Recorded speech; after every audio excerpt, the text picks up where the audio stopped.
Time is now 6 p.m. I call this meeting of the Smith County Emergency Services District Board of Directors to order and certify there is a quorum present. Commissioner Arnold, Commissioner Wilson, Commissioner Domney, myself, and Commissioner Thornton is absent due to work, so he'll be excused. And so at this time, I would ask that Larry lead us in a prayer and pledge of allegiance to the United States and take some flags. Dear Lord, thanks for the opportunity to gather here together, serve the citizens of Smith County. Just ask that you give guidance and wisdom to all those who will make decisions tonight. Ask that you protect our first responders, our military, and their families. Lord, we just thank you for the rain that we've received and just ask you for a little more. In your name we pray. Amen. Amen. I pledge allegiance to the flag of the United States of America and to the republic for which it stands, one nation, under God, indivisible, with liberty and justice for all. Honor the Texas flag. I pledge allegiance to thee, Texas, one state, under God, one and indivisible. All right. Thank you. All right. Okay. Recognition of guests and special presentations. We have our auditors here tonight, and we'll get to them in just a minute. And with that, we'll move on to item number 4. Do we have anybody signed up for public comment? No, sir. Okay, all right. And with the consent of the board, we're going to move some agenda items up to the top, which will be our audit, which will be under item number 9. And we'll ask the auditors to come up and give their report.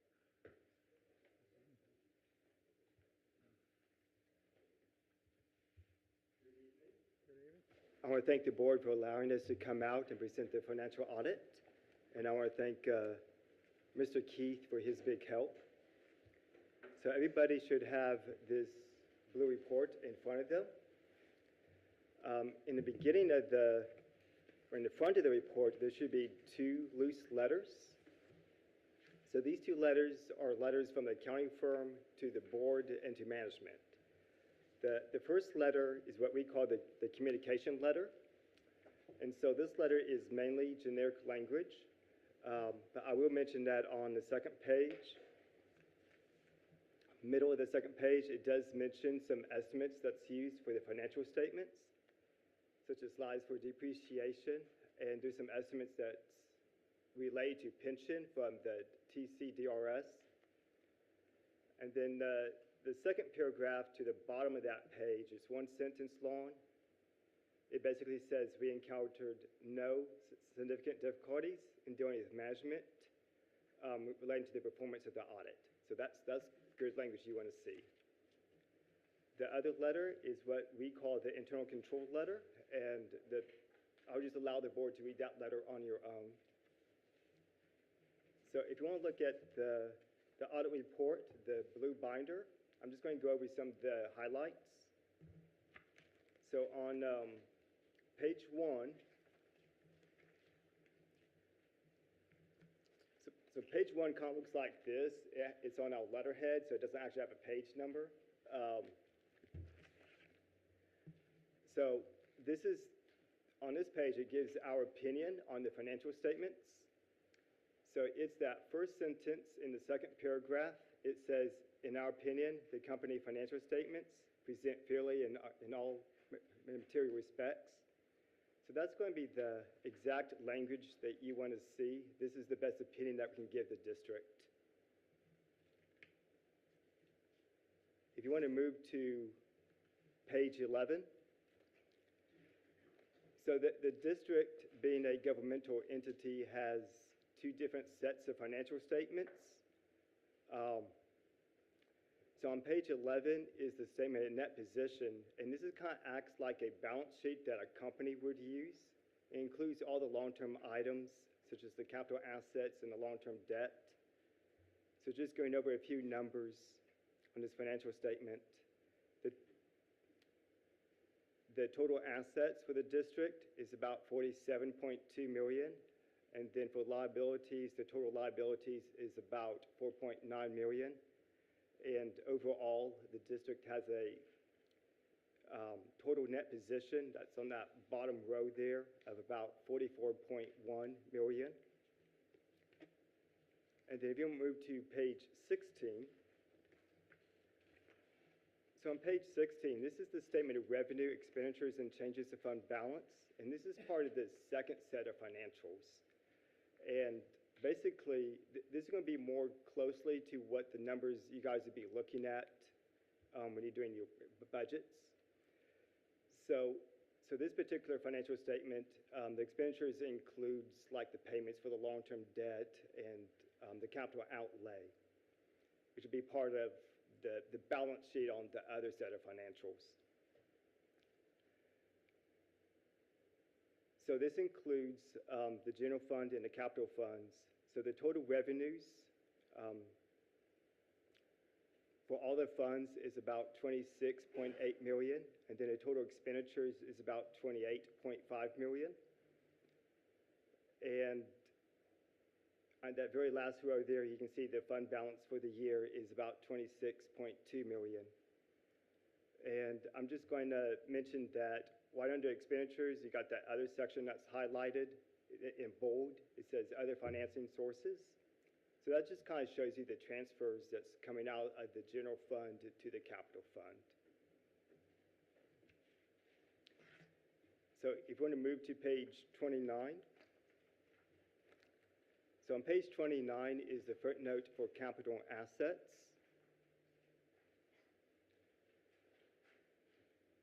So the first column there is the beginning balance, and then a second column shows the increases in the capital assets during a year. And so you can see which categories the additions are in, such as for land is about 1.7 million additions, and then like vehicles and equipment is about 2.8 million. And then in that column that says transfers,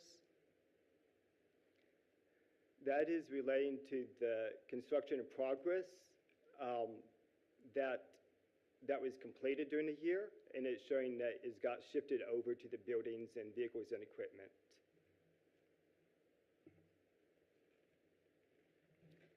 So if you want to turn to the next page, page 30. So on footnote 5, in that table, this table kind of breaks down the long-term debt for the district. And you can see the beginning balance, for example, is about 6 million, and then the ending balance is about 3.6 million.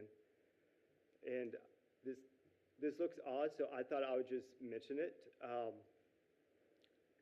So the net pension liability at the beginning of the year, it was around 1.2 million, and the district made an extra payment to TCDRS. And so the ending balance there is in parentheses, so it is actually acting as an asset at the end of the year.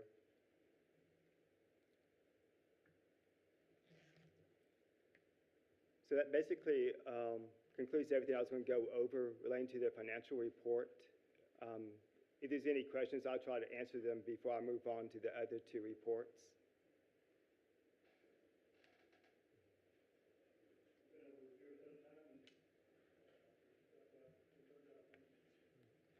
Okay. So in the back of the report should be two loose letters again. And so the first one is a performance audit that is over the investment policy. So the investment policy is about 7 to 8 pages long, and it's pretty much unchanged from the previous year.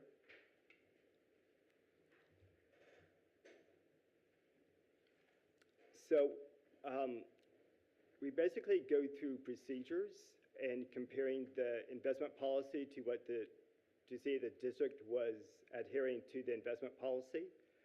And this is something that is very black and white. There's no judgment calls really made in it. So it's really easy to find an exception. But we did not find any exceptions this year. So there is no findings in relation to it.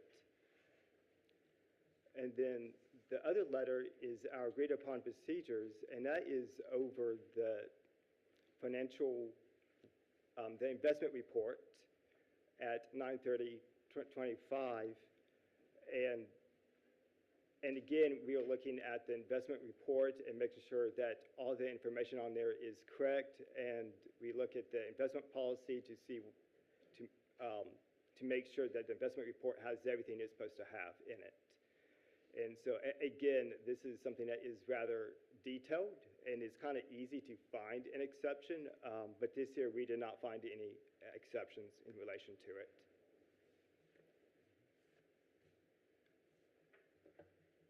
So that basically concludes my presentation. If you have any questions, I will try to answer them, and if the board could vote to approve the 3 reports.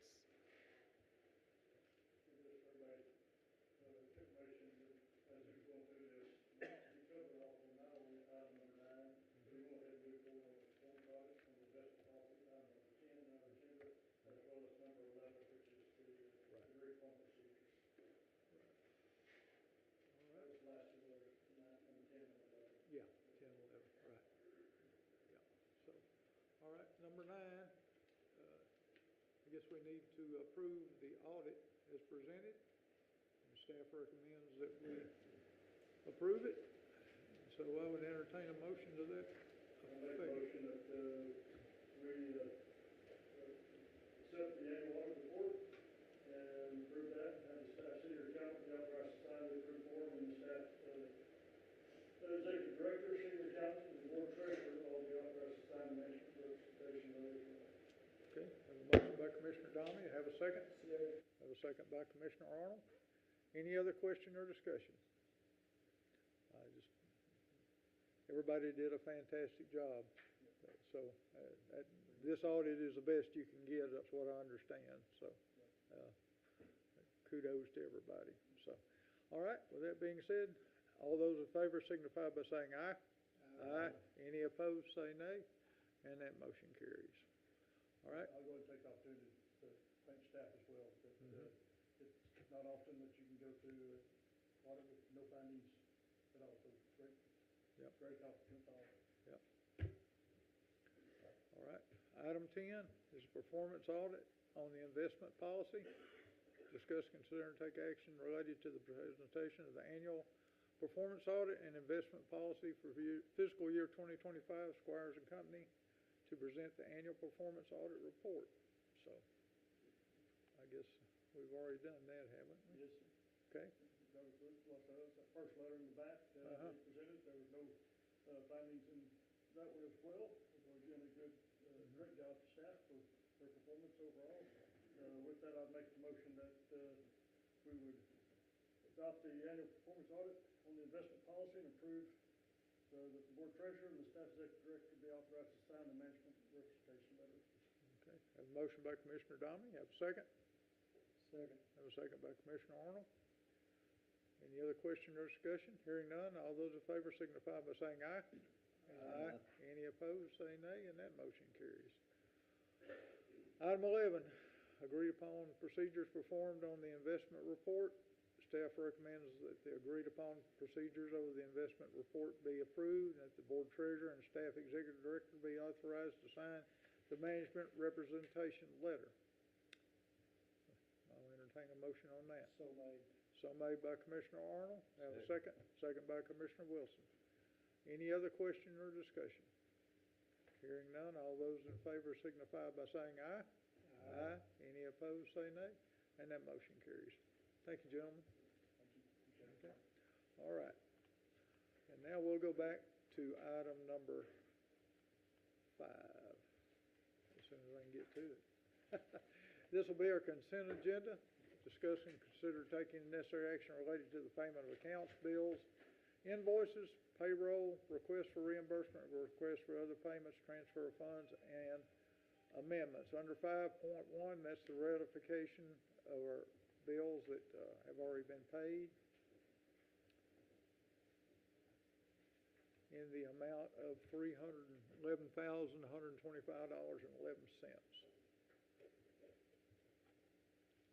Make the motion that we approve the ratification of the bills under 5.1 in the amount of $311,125.11. motion by Commissioner Dominy that we ratify the payments of our bills in the amount of $311,125.11. Do I have a second? Second by Commissioner Wilson. Any other question or discussion? Hearing none, all those in favor signify by saying aye. Aye.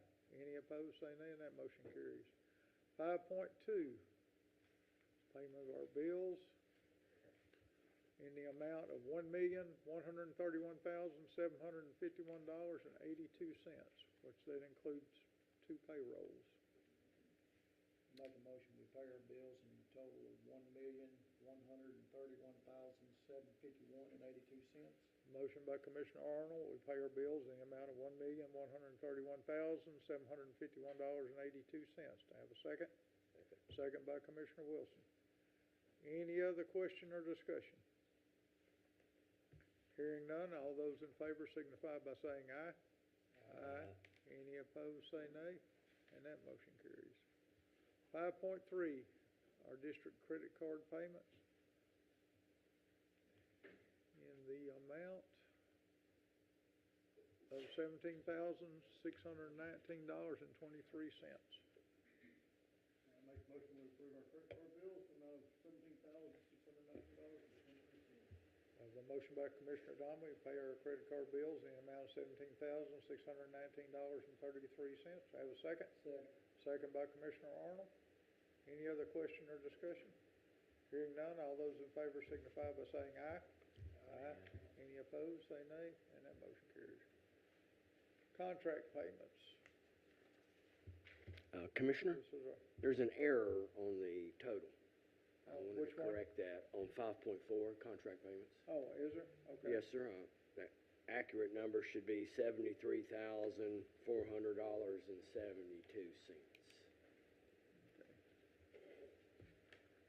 How much was it again? $73,400.72. Okay, all right.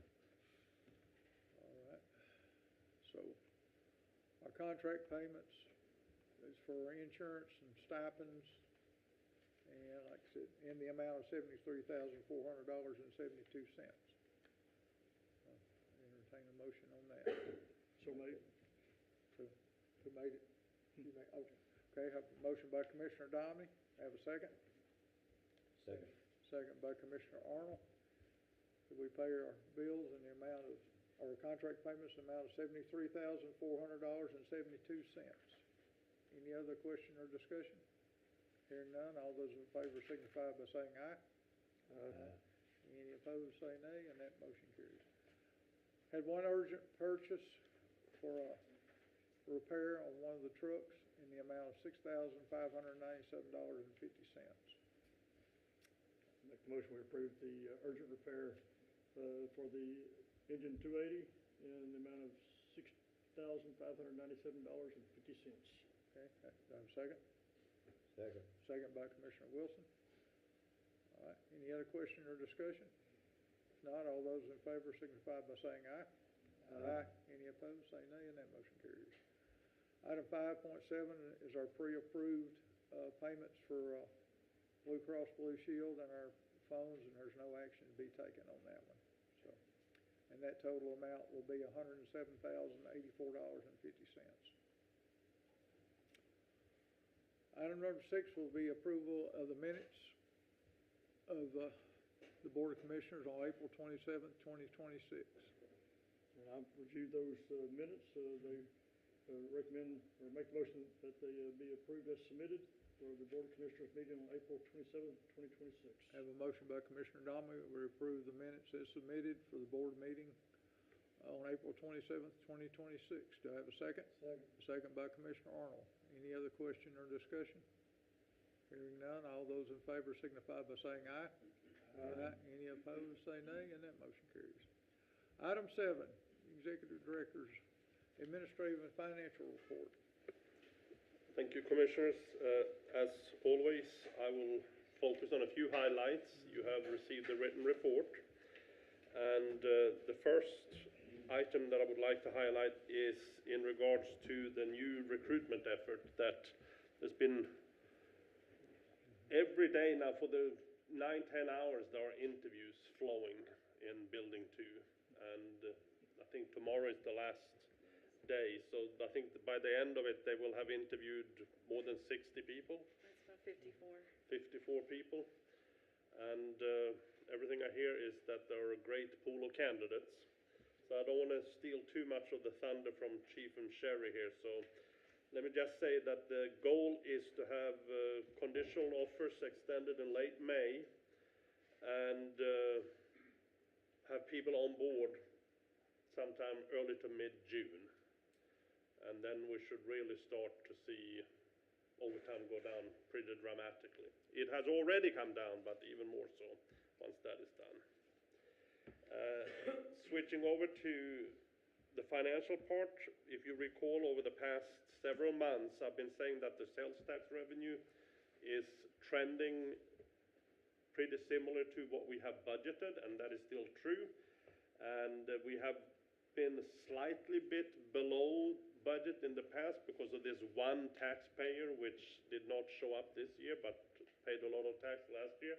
And it has now turned around. So if you look at just the May, we were actually up close to 8% in sales tax collection compared to last year, the same period. So it has really turned around, and we're pretty much tracking now at 1.8% below what last year was, which is exactly what we had budgeted. So with a bit of luck, we actually will end up above a budget too. On the audit, we've been through the audit, and as you can tell, there was only the highest basically grade that you can get on an audit. In prior years, there have always been a ask for a management response letter. There was no such ask this year, and as I understand from Keith, that was due to the fact that there were no real findings that warranted a management response, so that's why that was omitted. The budget for 26-27 is halfway. I think it's fair to say that we're ahead of schedule, and I think that is going really well, and I think all of us are really optimistic as far as presenting a budget proposal to the board that is an improvement compared to this year's budget. And that's really all I have, unless anybody has any questions. Thank you. Oh, well, I'll let you can throw that thunder out. We received the GFOA budget award, but we actually received our badge today that we can put up on the plaque. Oh, nice. So, we're pretty excited about that. It's 2 years now. Yeah, 2 years in a row, good. Did you get a badge last year as well? We did. Yeah, great. We're gonna fill it up. Have a trend starting.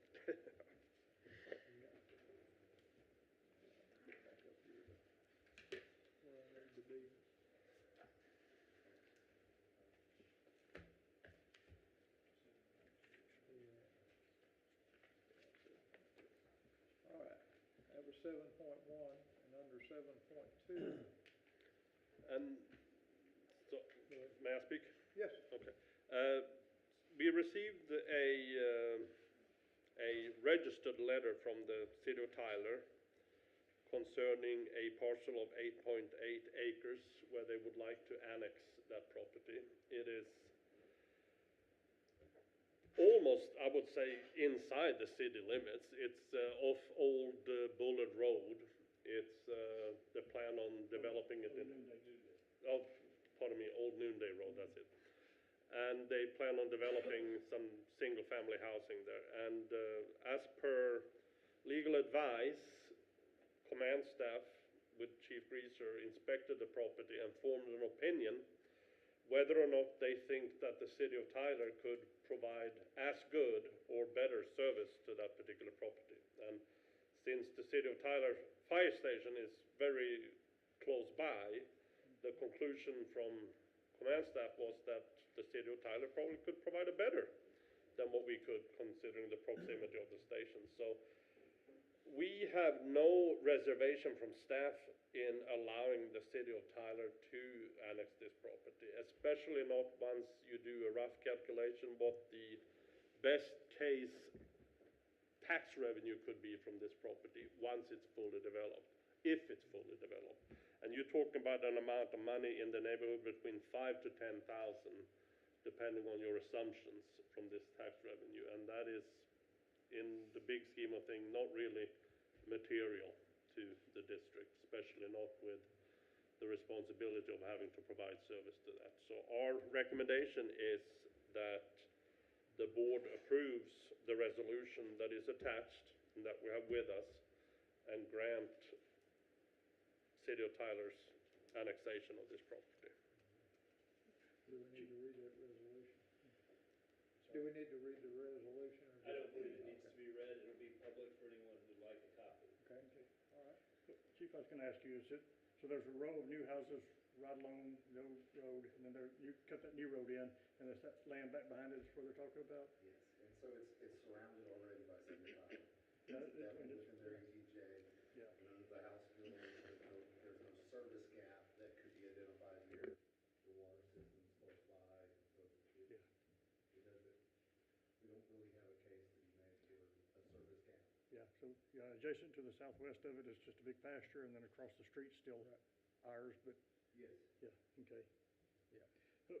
One thing I did note, I went back, I was looking at maps, comparing our district maps in the city of Tyler, and at some point I'd like to show you, there's a couple overlaps in that area. Right. You've seen them as well, but Right. just probably need to be corrected on Yeah, our maps yeah, sometime. as they annex and those jurisdictional Yeah. boundaries change, Yeah, getting those updated.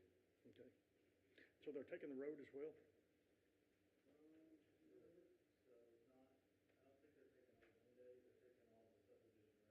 Okay.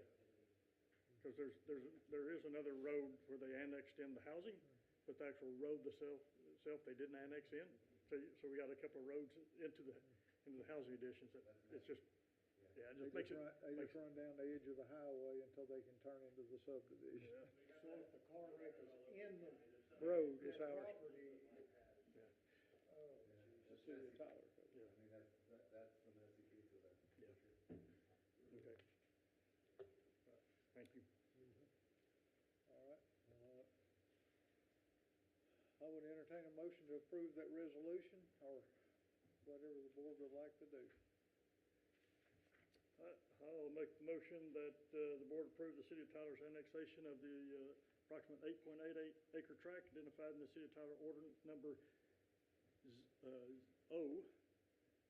O2025-75. Authorize the appropriate board resolution and direct staff to notify the city of Tyler of the board's approval. Okay, a motion by Commissioner Dominy, do I have a second? second. Second by Commissioner Arnold. Any other question or discussion? If not, all those in favor signify by saying aye. Aye. Any opposed, say nay, and that motion carries. All right. Item 8, financial reports. Mr. Keith? Thank you, Commissioners. So I'd like to look at the budget to actual comparison through April 30th, 2026. Should be in your packets. So we're 7 months into the year. At April 30th, approximately 60% through the year.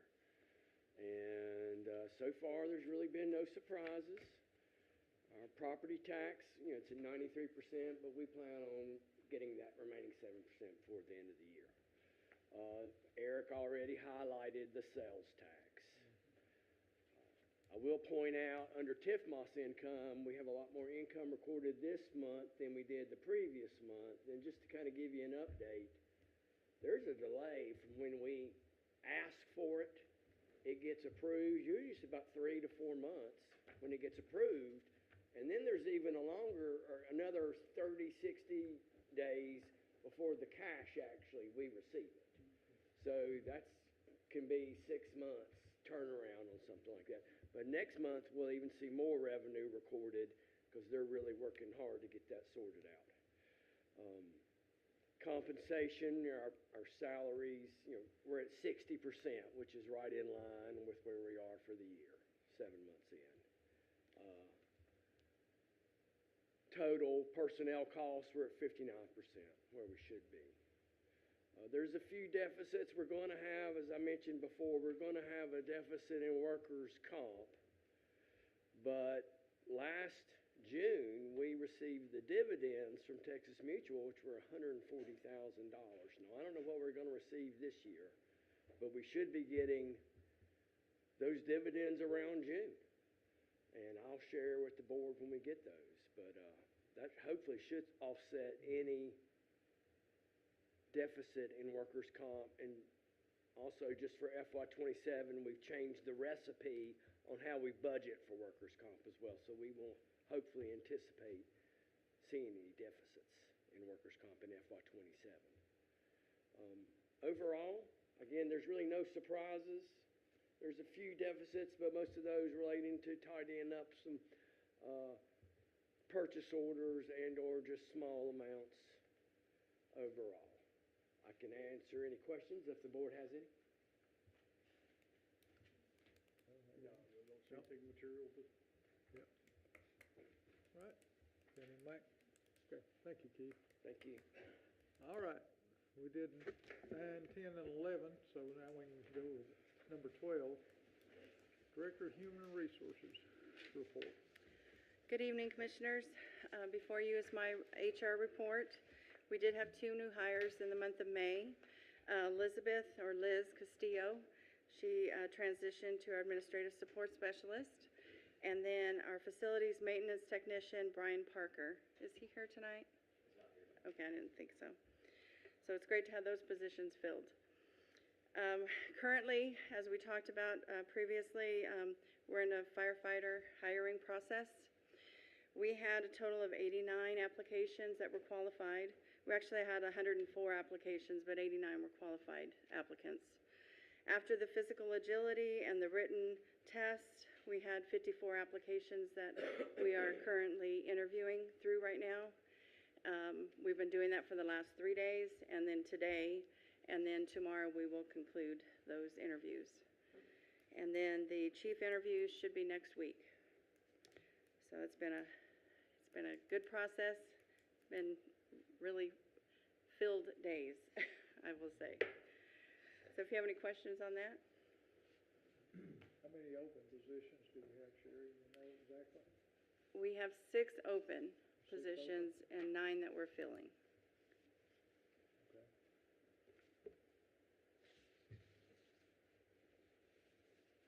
That's the 3 that we approved last meeting? Correct, So yes. total of 9. Okay. Yes. All right. We move to 12.2, which is the workforce injuries. We did not have any work-related injuries in the month of May that resulted in lost work time. I do have the injury updates that were from April and March. And I did put the results on that. I don't know if you want me to go into detail or if you have questions on that. Okay. All right. Anybody have any other questions for Sherry? Okay. Go to 12.3, discuss, consider, and take any action on adopting a paid maternity recovery leave policy. Yes, before you use a policy for paid maternity recovery leave, in this policy, the policy is intended to specifically, postpartum medical recovery, and it's not structured as parental bonding leave. Under the proposed policy, employees assigned to a 48-hour shift would receive up to 3 48-hour shifts of paid maternity recovery leave at regular base pay. And then employees assigned to standard administrative schedule would receive up to 3 weeks of paid maternity recovery leave at regular base pay. The eligibility would be limited to full-time employees. They must be here at least 12 months and have physically given birth to a child. The proposed policy would run concurrent with FMLA, and it would require employees to utilize leave in the following order: paid maternity recovery leave provided by the district, accrued sick leave or vacation or other accrued leave, short-term disability, and then unpaid FMLA leave. The policy is designed to support employee recovery following childbirth, improve recruitment and retention efforts, and provide a competitive but fiscally responsible employee benefit consistent with evolving practices among Texas governmental employers and public safety agencies. The proposed benefit the proposed benefit remains more limited than many larger governmental parental leave programs while exceeding the benefits currently offered by many smaller ESDs and rural governmental entities in Texas. Based on the district's current workforce demographic, the estimated financial impact associated with the proposed paid maternity recovery leave is expected to be limited. The district currently employs 6 female employees within typical childbearing years, and based on current staffing levels, staff estimates the total cost associated with a single utilization of the policy would generally be less than $5,000 per occurrence. So due to the relatively low anticipated frequency of utilization, staff believes the proposed benefit represents a fiscally responsible approach that supports employees' recovery, retention, and workforce stability while maintaining responsible stewardship of taxpayer resources. The staff recommends the adoption of the staff recommends the adoption of the proposed policy. Can't talk tonight. Sorry. Too many interviews.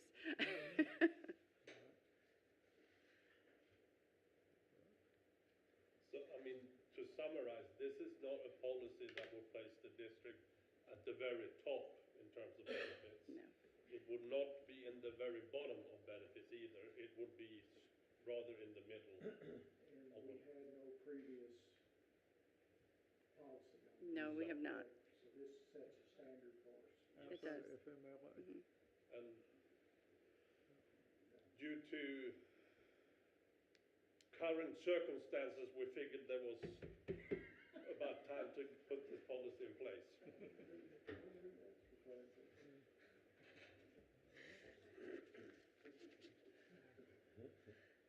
I'd entertain a motion on it. I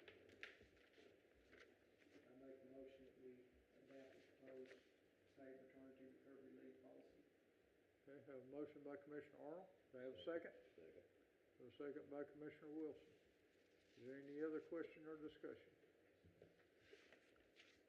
Hearing none, all those in favor signify by saying aye. Aye. Any opposed, say nay. And that motion carries.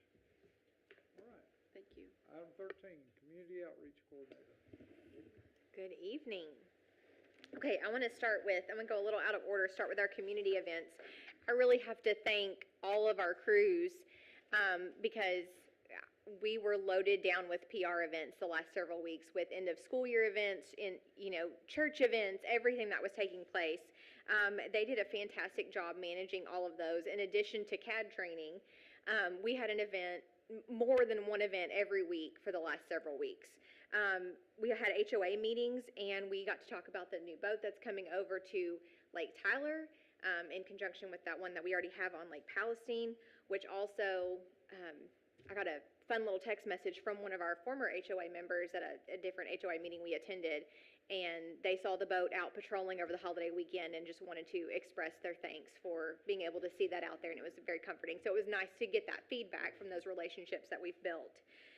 But we were just at all of the elementary schools for the last several weeks, and then of course had that great training with Art PD on the AEDs, so that was awesome. We are already getting requests for the upcoming 4th of July, those events, participating in parades all throughout the county. So we'll get those scheduled and accommodate those best as we can in between all of the other things that we have going on. We always have a lot of participation throughout the county during 4th of July, and then I anticipate that we'll spend the next several weeks, months on the water with everything got going on over there. So I know there were some events going on the water this past weekend. We supported National EMS Week. So we have obviously great relationships with those other first responders who are on scene with us all the time. So we expressed a lot of kudos to them online. We have several events coming up. So I'm also going to piggyback on all of our hiring. We received a lot of positive feedback on our physical agility test. At the time that I created the report, we had more than 30,000 views just on those physical agility test videos alone on social media, which a little birdie told me that during interviews, our social media and website presence was discussed frequently as a way to just really learn about our culture, what we stand for, and just had a lot of positive feedback. So I'm very thankful again for just all of everybody that I get to brag on. Thank y'all, because I just get to stay behind the scenes and throw all of the good news out there. So I appreciate that. As you know, we have a big weekend this coming weekend because we have our station opening with Station 76 in Jamestown. So we have that hose uncoupling ceremony. So commissioners, be looking for an email from me. I'm going to send you out an order of events program. I know some of you are speaking, so we have that going on. And then immediately following that, we will have a promotion and badge pinning ceremony down at 61 in Flint. So you all are welcome to attend that. And I know we've already got those gathering notices up, so that's taken care of. And really, that's a lot. We're just receiving a lot of positive feedback, which I'm thankful for. We're going to keep staying busy, keep moving forward. Thank you. All right. Number 14, Deputy Executive Director's report. Commissioners, as always, you have my report in front of you. I just want to hit a few highlights. One of those being the modular for the Jackson Heights remodel is in place. It is already occupied. The demo has already been largely accomplished of the existing sleeping quarters and living quarters of the Jackson Heights Fire Station. We have ran into a couple of small issues along the way, mainly as it relates to some of the older plumbing and things not being quite built to plan. Those are all being overcome fairly easily, and those are moving forward. So I anticipate everything to stay on track as that proceeds. We've also had pretty good feedback from the modular. We only bought one at this point, trying to make sure that if we needed to make any changes, that we had time to do that before we purchased the next few. I think the changes that are required are very minimal, and I think that the company is ready to make those changes for us with minimal cost. So expect to see those in short order on the agenda for a couple more modulars. The Jamestown project, if you look at the project status report, shows that it is complete. That project is done, and we are excited to attend the groundbreak or the hose uncoupling and get that unit in service. Other thing that I would point out, and I'm not going to steal Chief's thunder on the CAD project, but from a fleet maintenance perspective, the CAD installs are complete, and from the IT perspective as well, those final laptops will be out tomorrow. So we should be on track for that. The big UPS that we had purchased a few meetings back for the replacement of Server Room 1's UPS has been completed in-house, and everything is up and running on the new UPS and protected. From a logistics perspective, I just want to highlight that logistics was able to hit, for the first time in its history, the service level agreement commitments. So those performances continue to improve under Laura's direction. So we're excited to see that and look for that to continue. Congratulations to that team. Thank you. Happy to answer any questions that you have. I have one more thing that I just remembered. The command platform project should be closed out next month. The vendor was actually in there working on the final components today. They ran into a couple little issues. They're going to have to go back to the fab shop and fix it up, but I'm hoping that actually totals out this week. We'll be able to close that out the week after. Thank you. Anybody have any other questions for Larry? You almost had stuff to do, Larry. Yeah. All right. 14.2, discuss, consider, take any action purchasing a new turbocharger and actuator for Chapel Hill Tender 236 at a cost of $7,494 or $484.42. I don't want to say this is a routine purchase, but it somewhat is. It's a mechanical necessity. There's an evaluation tabulation. Funding request is attached, as well as vehicle rating. We recommend you proceed with the replacement. And this is much the same thing we just did on that backup engine, right? On the 280, wasn't it? Yes, sir, it is. And traditionally, we've outsourced these. With the mechanics that we have in-house, we were able to bring these in-house, so that's why the price is lower than traditional. Make the motion, we authorize staff to purchase the replacement turbocharger and actuator for the Chapel Hill Tender 236 from Holt Truck Center at a cost of $7,484.42. Have a motion by Commissioner Donovan, have a second? Second. A second by Commissioner Arnold. Authorize staff purchase replacement turbocharger and actuator for Chapel Hill, tender 236 from Holt Truck Center at a cost of $7,484.42. Any other question or discussion? Hearing none, all those in favor signify by saying aye. Aye. Any opposed, say nay, and that motion carries. 14.3, discuss, consider, and take any action on design and engineering phases for the replacement fire station in Dixie at a cost not to exceed $70,472.50. Commissioners, as you're aware, the district procured land near the Scotts Miracle-Gro plant, and it is a budgeted project this year to get kicked off. This would be using the modular concept. Similar communications with the architect on trying to minimize the initial capital outlay while making sure that we're able to reuse the most possible when and if a more permanent station is placed at that location. The price that you see here is for the architectural and engineering service, along with the topographical and geotechnical reviews that are required, as well as a contingency to cover print fees and other state licensing fees that we run into along the way. The funding for this is much the same for at Jamestown and even back out at Jackson, right? As far as the process you're going through. Yes, sir. Because we only have two parts of it that are quoted. That's The rest correct. of it is estimate. That's correct. But on a percent basis, it's not only holding true where we performed in the past. Yes, so this is just for the architectural and engineering portion, and yes, sir, they charge a percentage of the construction cost. And so they've already provided us those estimates, and so they are in line. And you'll notice that there is a difference between the two, and that's mainly because the construction cost at the next location is estimated to be higher. But on a percent basis, I looked at it and it's just, they fall pretty close. I think to the budget. they're very close, yes, sir. Okay. I just double checking that we hadn't changed our procedure or process. No, not at all. And just so y'all are all aware, all of these are the same architect and engineers we've used in the past. We did quote out Geotech and Topo. These are the same ones that we went with in the past. Those are technically exempt from the bid requirements, but it took us a while to get the others in, but we have looked at them. These are still the best quotes. Yeah.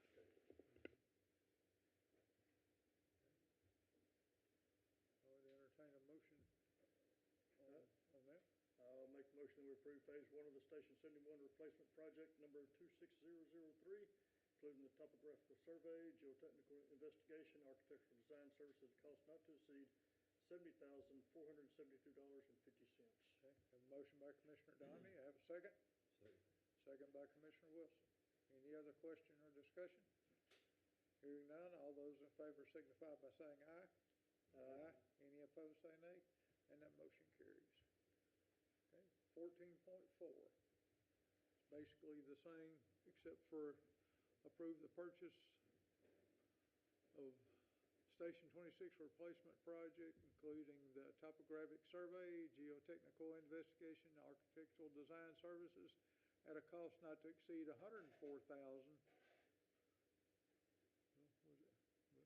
Crazy thing. 660. Yeah, 660. This thing keeps popping up. 660. Yeah, that's a odd format. Yeah, it says 104,660 and 50 cents, or? Yes. Yeah, yeah, okay. All right.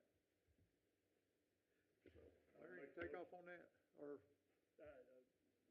Anybody else have any questions? No, I don't have any. Just one point I want to make. Now, we've had two of these modular homes, and the staff that is there, you question them to see if they recommend any changes, not only just your eyes, right? That's correct. This is only the first modular that we're in at Jackson. They've been in it for a short time, but yes, I've talked to two crews out there. They had a short little list. Main thing was the paint scheme, which the contractor actually got wrong on this one. The color code was wrong, but we didn't want to delay putting them in there. So it's a little dark, needs some additional lights in a few places, but we have communicated with the crews. And someone made a comment to me about the red's just too dark. Yeah, yes, I think So, it's not the, only the black, the grayish color was too dark, but even the red is too dark for them. yeah, I think just entirely the paint together is pretty dark. But the paint codes were off, and since that's going to be moved and have to be repainted once it gets moved, once you fix all the cracks, we didn't see the point in holding up the Jackson remodel for the paint. So The only other couple little things is we missed having them pre-run speaker wires, so that's something that we're gonna have to hit. And the countertops are a little thin, so we're gonna have them put a little better countertop in there, so. But we will continue to communicate with the crews as we get closer. None of what you just approved is the modulars. None of what's on the agenda today is modulars. Those are still, we'll have to get the design phases done first. That way we can implement any changes we make. Yes, sir. Before we Yes, sir. So we'll continue to evaluate as we get closer to recommending this. We're gonna live in it, so we need to make them happy. Yes. Yeah. Okay, Not too happy, but happy. thank you. All right, I'll entertain a motion on 14.4.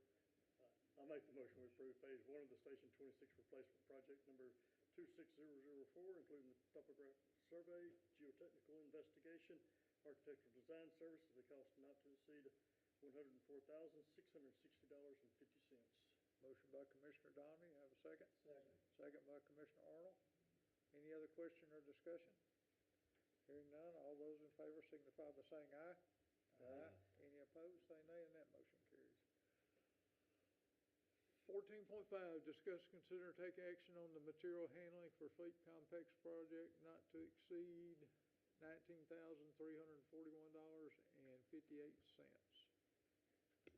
Larry? Commissioners, this is a line item budgeted project with the intent of improving inventory control for fleet and facilities at the maintenance facility. We did an evaluation by line item, so you'll see those attached. So we're going with the low bid on each item, which had a pretty significant savings overall over purchasing it just from a single vendor. So it's a little more legwork on our end, but we feel it's going to lead to the best outcome at the best price, and we'll come in under budget on this particular project. I'll entertain a motion on 14.5. I'll make that motion, authorize staff with the purchase as presented, not at a cost not to exceed $19,341.58. Motion by Commissioner Arnold, have a second? Second. Second by Commissioner Wilson. Any other question or discussion? Hearing none, all those in favor signify by saying aye. Aye. Any opposed, say nay, and that motion carries. 14.6, discuss and consider and take action on the purchase of firefighting foam at a cost of $31,735.26. Authorize the purchase of 6 260-gallon totes of Phos-Check Class A foam from All Hands Fire Equipment. Larry, you want to talk about that? Commissioners, this is the exact amount of foam that we budgeted to purchase this year. It is kind of a routine purchase. We do it once or twice a year. Our logistics manager was actually able to find this at about a 50% reduction due to a vendor overstock. So we're saving quite a bit of money on this purchase. And this foam should last us for probably about 12 months if everything goes correctly. Does it have a shelf life?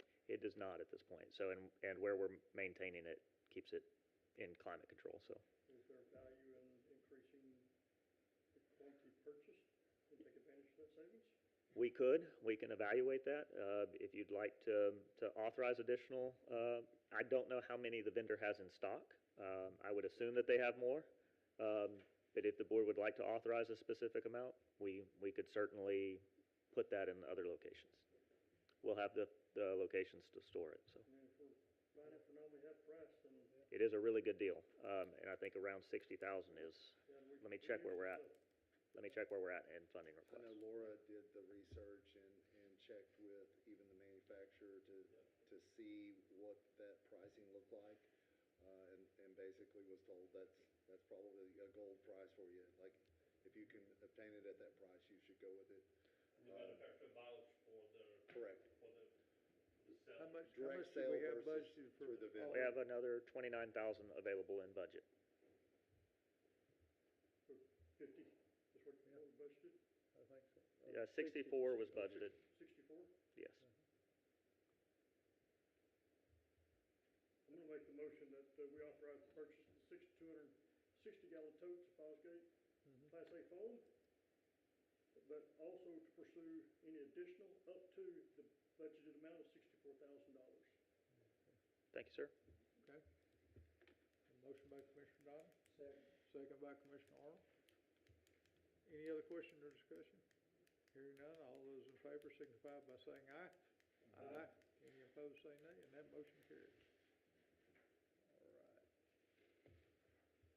14.7, discuss and consider taking action on the purchase of Hakes station boots at a cost of $13,076. Commissioners, this is a restock of boots. We're finally starting to have some stock availability. We haven't been able to repurchase as we've gone, and so that's kind of stacked up due to manufacturer availability. This is a slight shift. We've been having to purchase two different manufacturers at this point, and from where we started to where we're going, and we're going to end up with Hikes instead. I can't remember. Do you remember who the other manufacturer was? Thorough Goods, where we started. It's just almost impossible to get some of the sizes. And it has been in the Hikes too, up to a certain degree, but they're finally getting them in stock, and so we'd like to get inventory back in-house. I make the motion we authorize purchase 37 pair of high Wildland station boots from Metro Fire in the amount of $13,076. A motion by Commissioner Dominy to have a second. Second by Commissioner Wilson. Any other question or discussion? Hearing none, all those in favor signify by saying aye. Any opposed, say nay, and that motion carries. All right. 14.8, discuss, consider, and take action on approval on proposed auction items for the 2026 ESD auction apparatus. Commissioners, Carla's worked really hard on getting this one together. This is the first auction that we're bringing to you in this format. She's done a lot of detailed work for you. You have both the apparatus list as well as an equipment list. For each of the apparatus, you'll see the vehicle rating has been completed as well as an asset disposal form. We will have asset disposal forms for anything above $5,000 in value for the equipment list as well. Those will be completed. And we just ask that you approve this and also include authorization for us to distribute funds for any VFD-owned apparatus or equipment. So that way we don't have to bring that back to you in the future. I'll entertain a motion on 14.8. Make the motion we approve the proposed list of auction items presented, including the sale of two VFD-owned assets, the Winona VFD Tender 126, asset number 3929 or 3292, and Winona VFD Command asset number 3660, and authorize staff to use auctioneer's express and distribute proceeds from those items owned by the VFD to the appropriate VFD. Okay, have a motion by Commissioner Dominy. Have a second? Second by Commissioner Arnold. Any other question or discussion? Hearing none, all those in favor signify by saying aye. Aye. Any opposed, say nay, and that motion carries. All right. Item 15, Chief of Operations Report. Chief Reason. Good evening, Commissioners. Sounds like a broken record related to CAD.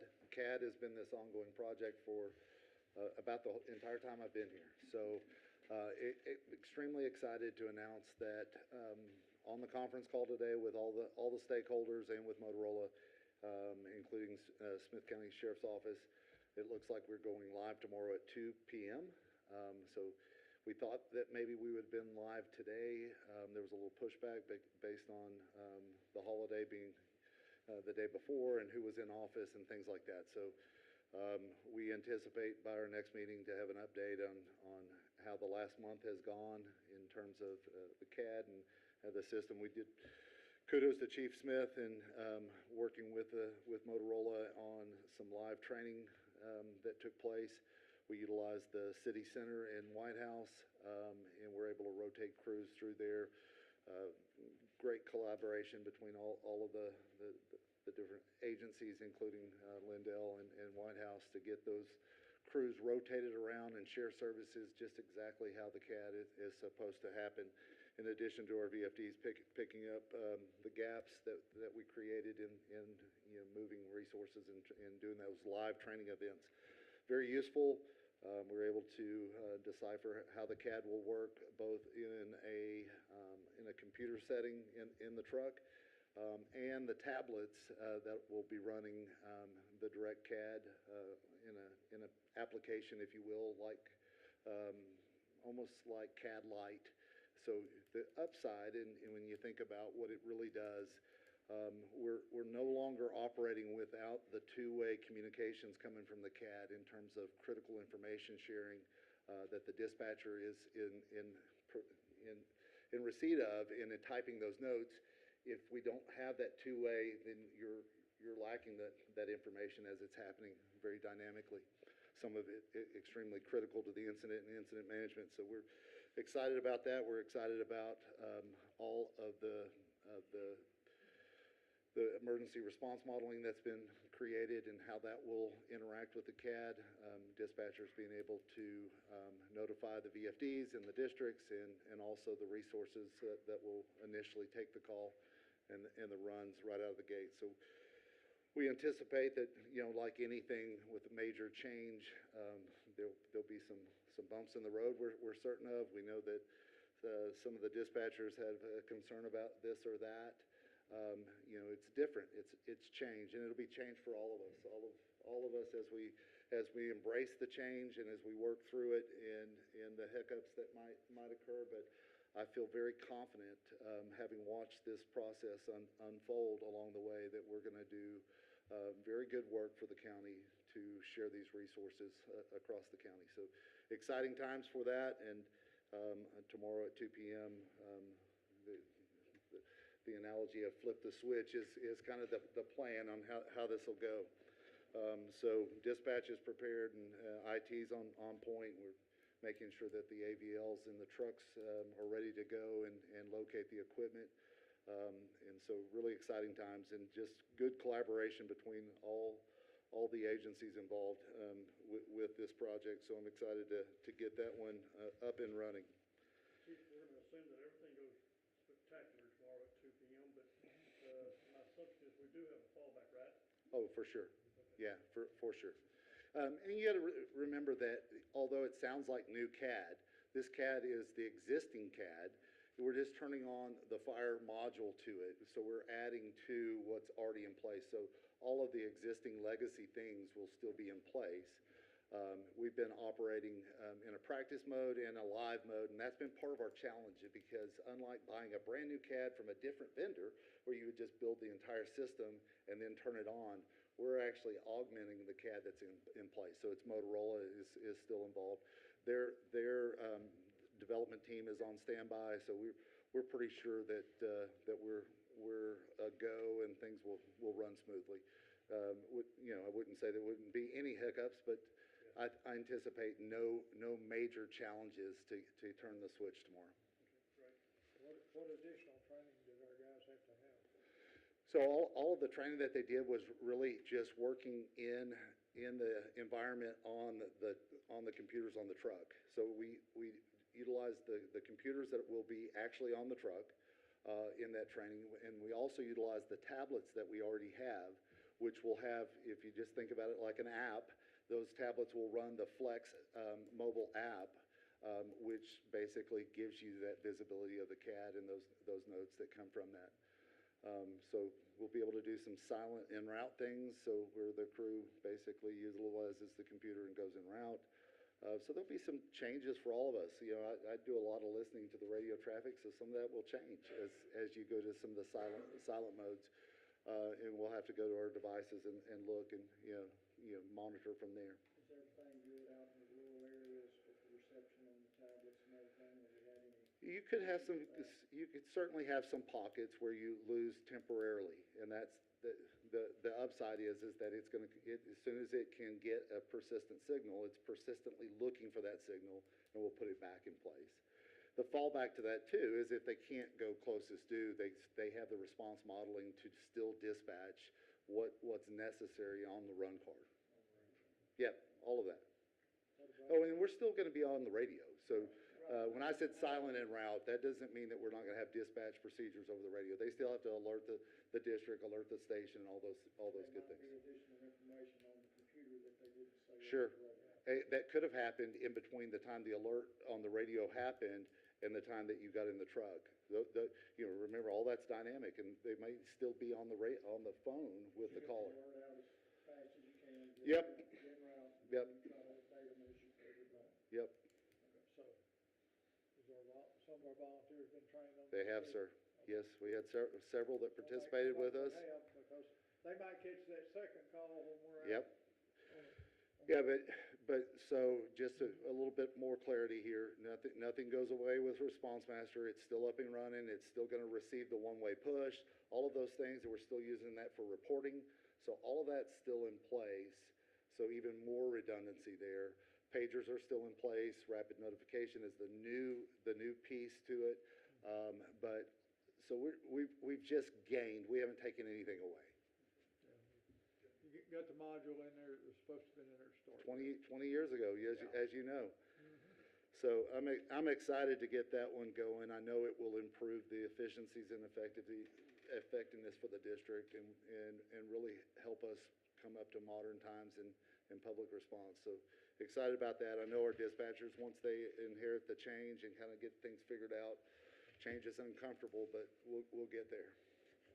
We'll get there for sure. Just to tag a little bit on the renovations at Jackson Heights, very impressed with the contractor and how quickly things have gone, the demolition and the coordination, the communication that's happening between Larry's team, Brandon, making sure that we're still able to function as emergency response out of that same site. It's a tight site, as you know, not a whole lot of extra land there, so parking is a premium.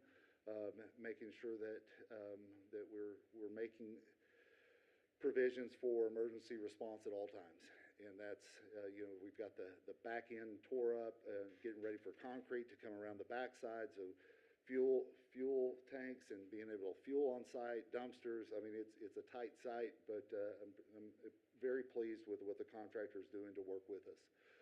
Additionally, on the modular, a few things that Larry mentioned a moment ago, but the crew is in there.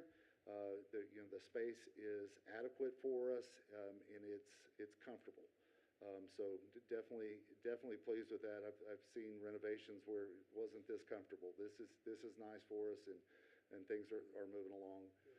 Might be a tweak here or there, but it's largely a success in being able to stay on site and keep this project moving forward. So I think we'll be able to get some good trial testing on that facility to make any of those changes that you mentioned, Commissioner Arnold. So, all right, so as you know, the Jamestown Firehouse opens this weekend. We'll go live throughout the week. We're moving crews, apparatus is getting up there. So we're doing a lot of those provisioning things. The assignments have been made to make sure that by the weekend we're up and running, we're live, we're a go. They'll communicate on the Dixie channel on our radio network. I've spoken with at least Mineola and had some discussion with them and how this is going to pair out. I still have a discussion to be had with Van and where contracting will go moving forward as we roll into budget. But everybody's on board at this point, and really excited to see us be in the region, be able to make service. If you make that drive all the way to 80 in Smith County, that little section of 80, that's a hike up there, and it's ours in terms of jurisdiction and response. So this is a huge step forward for the district to be able to make the coverage on that. So proud of that. I hope to see you there on Saturday. I think Nikki's been working on an agenda for us and making sure that we're all queued up. I've invited the county commissioners as well as the county judge. I don't have RSVPs yet, but they're certainly invited to come and ready to go with that on Saturday. In addition, the badge pinning that we'll be doing down at Flint Gresham, which is really a catch up on some of the promotions and some of our newest hires that have come online with us. So we'll really be able to do that oath of office and swear them in and get a badge pin and really honor the traditions of the fire service with that ceremony. So hopefully you might be able to attend that as well. I won't say a whole lot more about recruitment other than kudos to all of those that worked with it, including Nikki's work to market the district. It certainly manifests in a significant volume of recruits that applied with us. So anytime you can get over 100 applications in East Texas for our department, I think that's a huge acknowledgement for the work that's been done. And so I know, Sherry, you had to work those on late hours and try to overcome the challenges with those last minute applications and trying to make sure that they fit our standard and now all the interviews that have taken place in the past 7 days. So we're really excited to see where that takes us.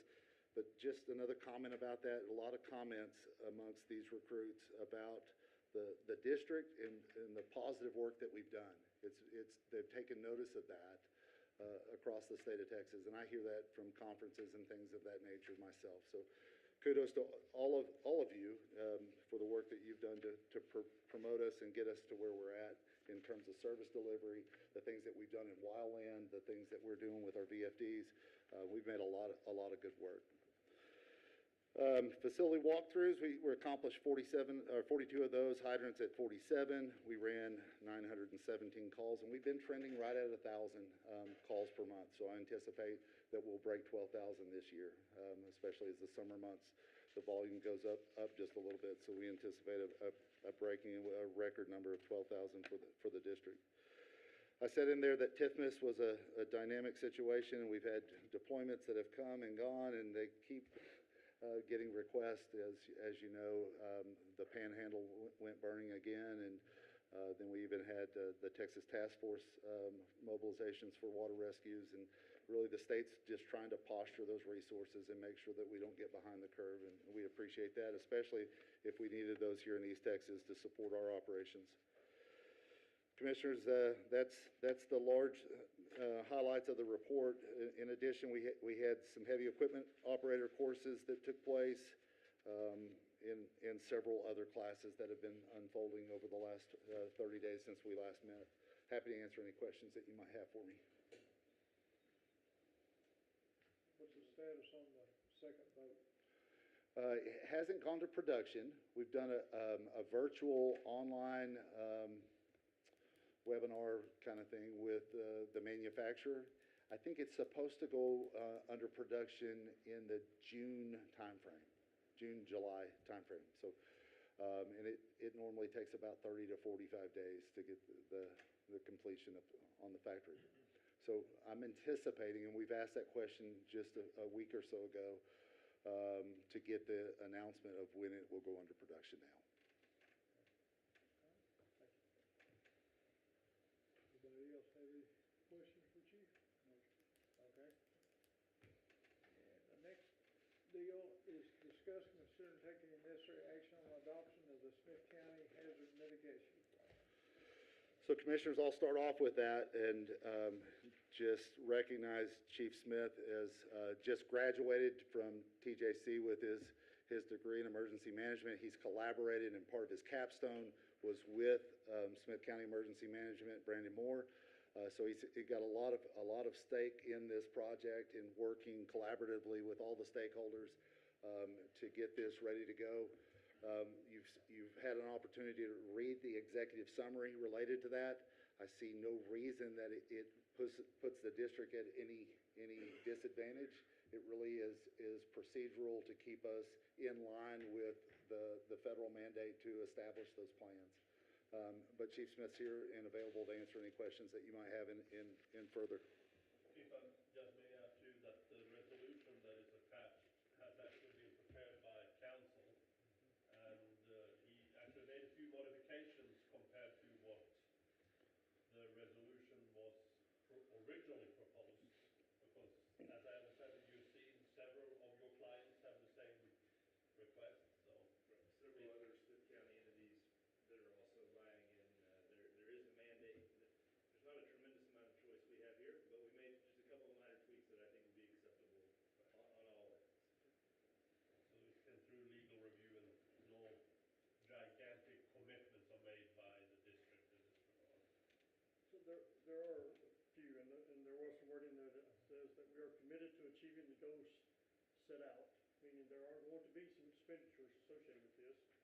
And there was a mention of a budget or a funding request in there, but I didn't find it in our attachments. So as far as there shouldn't have been anything on the funding request, maybe that was a typo. So in the plan, you have to identify projects and you have to put a dollar amount associated with those. We don't necessarily have to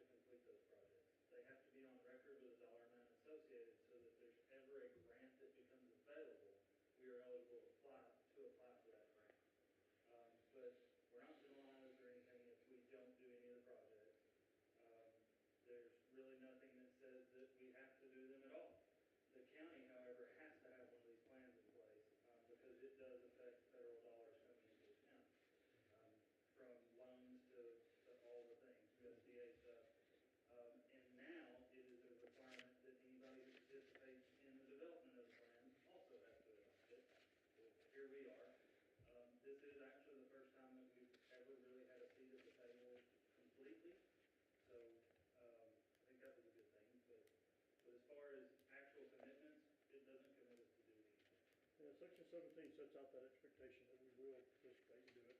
And again, there's a statement in there that says we're committed to achieving the goals set out. So if one of them were to be activated, that funding does say potential, doesn't say guaranteed. I find it hard for anybody to say that there's a 1,358-page document that it's not gonna cost us anything.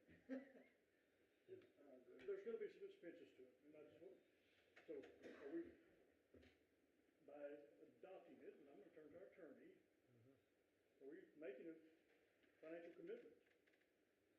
I think you're making a commitment to consider future requests. I don't think that there are any expenditures that would not require additional action by the board. So there would be a decision to be made in the future, because certainly if a funding request came across for $10 million from ESD2, I would say this agreement, this hazard mitigation plan does not obligate us to write that check. Okay. That request might come before you, and you would have the opportunity to vote on it at that time. That's what I want to hear, is that we are not obligated to spend the dollars if we so elect not to. Okay. I agree. Okay, then I'm happy enough then. You happy? Because, I mean, there's projects in there that range anywhere from $750 to $10,000 to $15,000. Sure. And I didn't want us to somehow or another be committing ourselves to those expenditures at this time. Yeah. By adopting this. I guess the simplest way to do it, if you had a hazmat spill up on Interstate 20, we're gonna have to go out and work it anyway, and that's hazard mitigation, so we're gonna spend money anyway, but they're not gonna ask us for additional money. Well, but are we gonna, or because we've done that, because we're doing hazard mitigation, are we now gonna be doing additional training, have additional equipment that we're gonna go out and wanna be buying because we got this? That's that follow-on stuff that I'm Yeah, the follow-on. really looking at is. I understand I understand where you're coming from. Yeah. So. I think you should be comfortable that anything would have to come before you in terms of a budget and to consider. But again, if we've made a commitment, it's hard to say no. It makes it harder to say no. And please don't get me wrong, I'm not opposed to us bettering ourselves every way we can. I just don't want to do it blindly and not be considering the potential cost that's going to be associated. It is going to cost us something.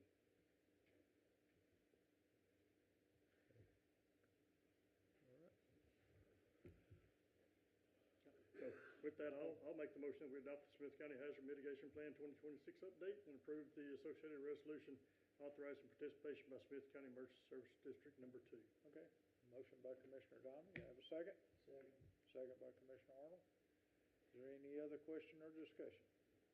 Hearing none, all those in favor signify by saying aye. Aye. Any opposed, say nay, and that motion carries. All right.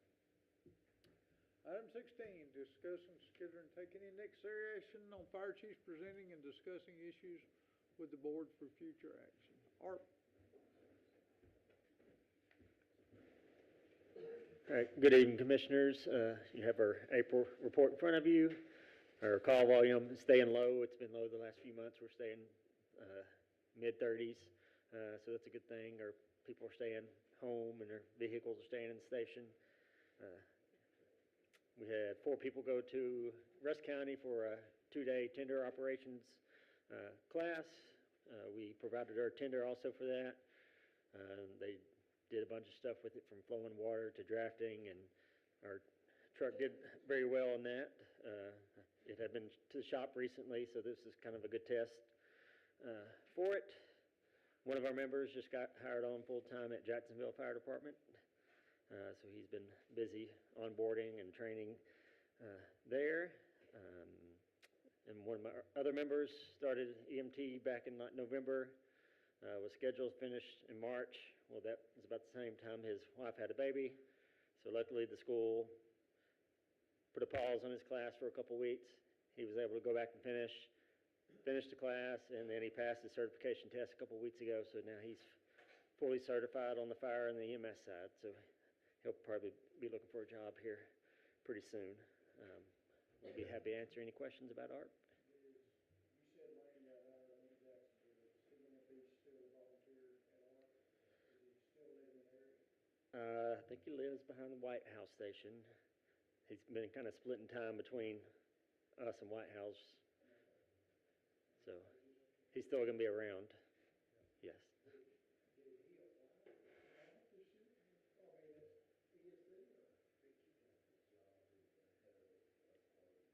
Yeah, I think Jacksonville called him and first. I don't really want to change his job real quick. I want to get some experience. Yeah. And thank you guys for 65% volunteer response participation. Good job. Appreciate it. Thank you. Thank you, Chief. Board?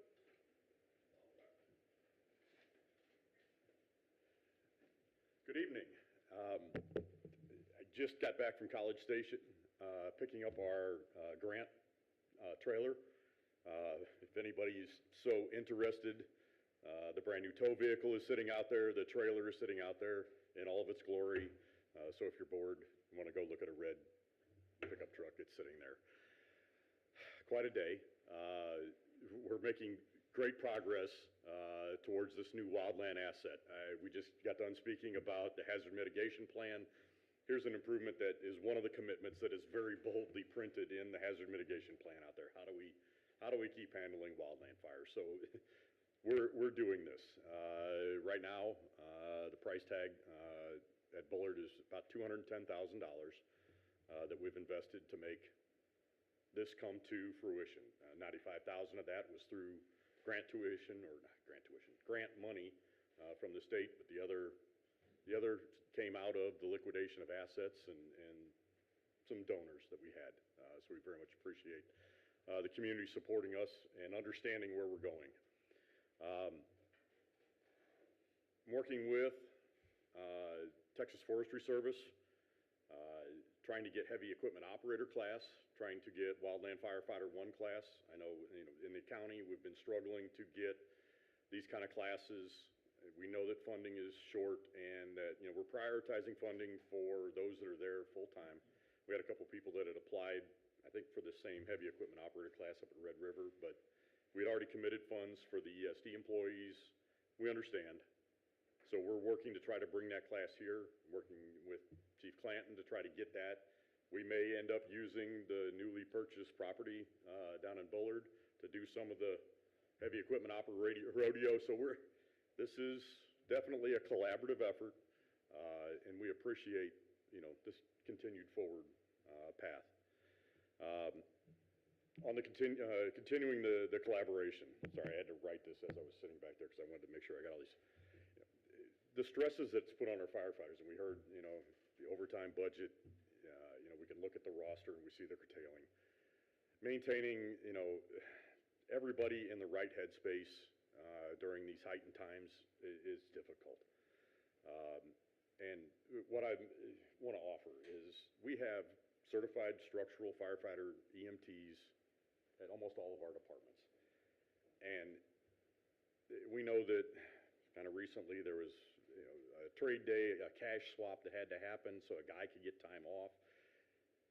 And we don't need people stressing on trying to figure out how to maintain their lives and get somebody to work.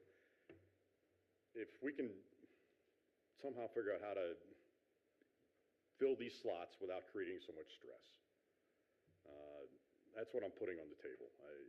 Getting the trucks out there, the big red trucks, is what we're all here about. So if we can work and collaborate and come up with some way that we can backfill and, fill these slots so that our folks can get the time off, I'd like to throw that on the table for everybody. You've got the report, you see the numbers, you know what, we're out there, we're still doing about 1,000 hours, a month.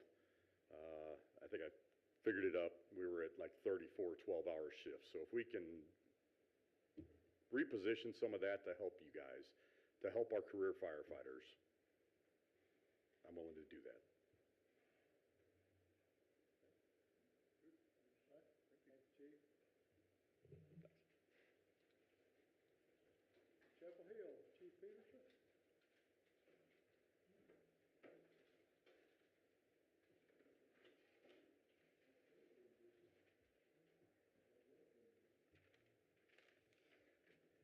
You see that we've been running quite a bit out in Chapel Hill. Busy out there. Start out with some of the stuff we've been doing. Like I say, we did do that one thing at the Park and Wildlife Day where we got rained out from that last month. Also, we did a water day at Wise Elementary for the kids. We always help them every year for doing that, for to wet them down. And then also we're going to be, they already contacted me for the back to school. They got an event for health there, so I set up, so we're going to help out for that. And that's supposed to be, I think, for the employees instead of kids this time. We're going to help out the employees as well. Also, training we did, like I say, we had a wildland field day at our station last month. And then also we did this year one, we did a tender class, going over our tender for our members, get them to work with our tenders, since that's what we're going to be doing a little bit more on, so we get used to what the tender can do. Then also we had a CPR class at our station here. So if you need more, in fact, I got 2 instructors now in Chapel Hill for doing CPR. Also, like I say, we did last month, we did have that UT come out and did their protocol for helping us out in their protocols in case we get stuff on for them as well. And then I have, we had 2 members went to Henderson for a class down in Henderson to their ESD, which was a Mayday call and electric cars. And they were good classes too as well. I did get 5 of the members already going pretty well in our department, and the new members. In fact, I've been spending a lot of time, they're staffing my station quite a bit now. I got 2 more in the process. They already done the paperwork, so they just got to get the rest of their stuff done. And I got 1 more I'll be sending over again. I got another one's application coming in as well. And Todd's been out for a little while. He's been on task force too, so he's been out for about 2 or 3 weeks now. Hopefully he's supposed to be back in this week on that. After that, I have one other thing, which is I have to see if you can help me. It's going to our SFMA conference. It'll be next month here in about 2 weeks or more. We try to put our deal for a per diem, and I guess process it's saying it got delayed, so he said he can only do up to 5,000 and unless he get board approval. And we don't have another board meeting to get the rest of it approved. First, I got 8 members going. So it's going to be a little over that. I don't know how that could be handled or without having to tell the guys they can't go. Or a special board meeting. What? Or a special board meeting. Okay. I'll let you take that up with operations and see what they recommend to us. That'd be your other alternative. Okay. Anything else? Thank you. Point Gresham, Chief Stone. Good evening, everyone. I don't have a whole lot tonight. Last month on training, we trained on wildland because we know that's fixing to come up on progressive lays because a lot of the guys are still a little confused on that, and especially on how to roll it back up and put it back on the truck. So we worked on deploying and putting it all back together. So I think we're ready now. We're going to do some more tanker operations to kind of help with that, but anyway, that's about it. Oh, we've got 1 new person that just went through all the background check, and we got 3 fixing to go down the pipeline of coming on board. So, oh yes, and didn't I mention that last month? We do have a second drone operator now. So we're working on getting him up to speed so that if Mr. Rath's not around, we got one more. So, which, that come in play last week. Hunter was on vacation in Florida and they needed it. So, but we are working on it. I've got two more working on getting their pilot's license, so we're getting there. Recognize you again this month for your volunteer response and participation, you're at 92%. Exceptional. Yeah, we work hard on it. Any questions? Thank you, Chief. Anybody, White House? Aaron?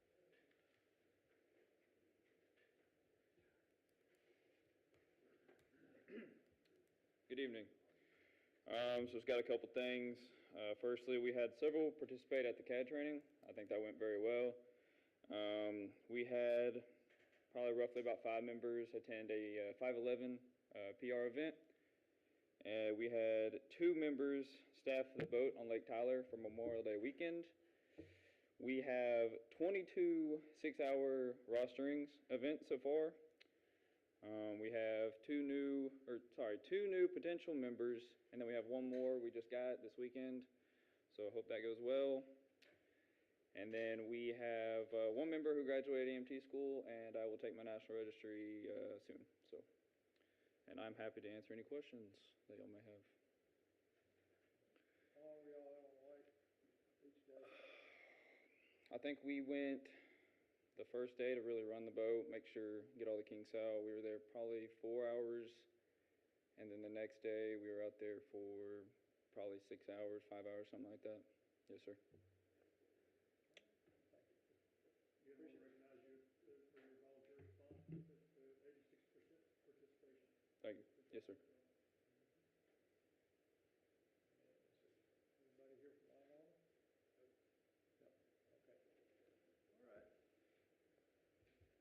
Before we go into special session, Chief, y'all know we're picking up in Jamestown this weekend. I'd like to see some volunteers up there with us. They don't have any, but I'd like to see some volunteers, all our chiefs up there representing the district. If y'all would. Yep. Be good. All right. Item 17 will be our closed session. The board will convene in closed session in accordance with the Texas Open Meetings Act, Texas Government Code 551.071, 551.072, and 551.074. No action shall be taken while the board is in closed session.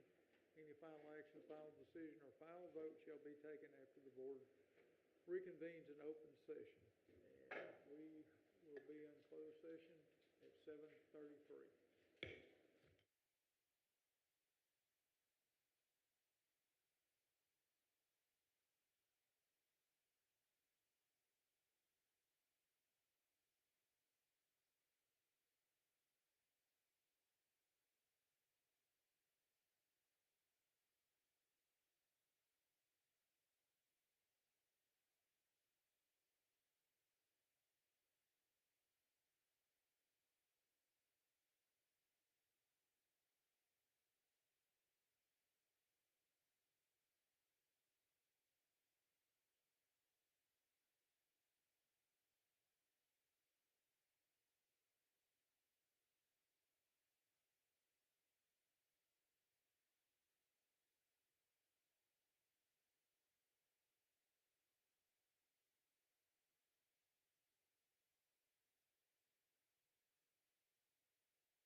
this meeting back to order at 8:25 PM. And we'll move to item number 19. As soon as I get to it.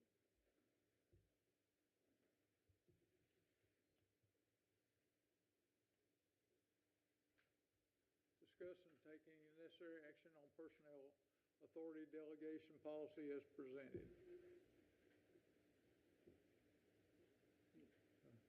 I will make the motion that we adopt the personnel authority delegation policy as submitted.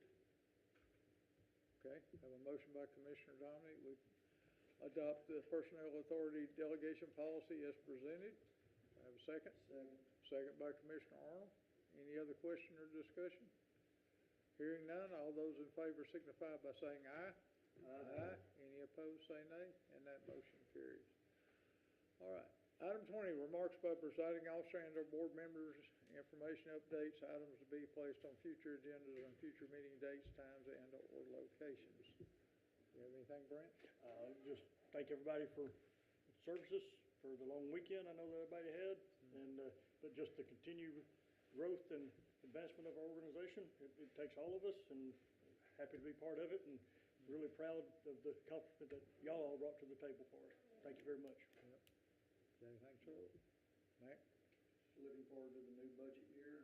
Hope everybody's had a good impact and their input.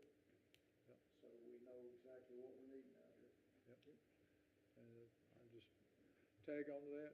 We appreciate the hard work that everybody does, both sides, and let's just keep doing it. Stay safe. Number one rule is go home at the end of the shift. Take care of the people and go home at the end of the shift and take care of your family.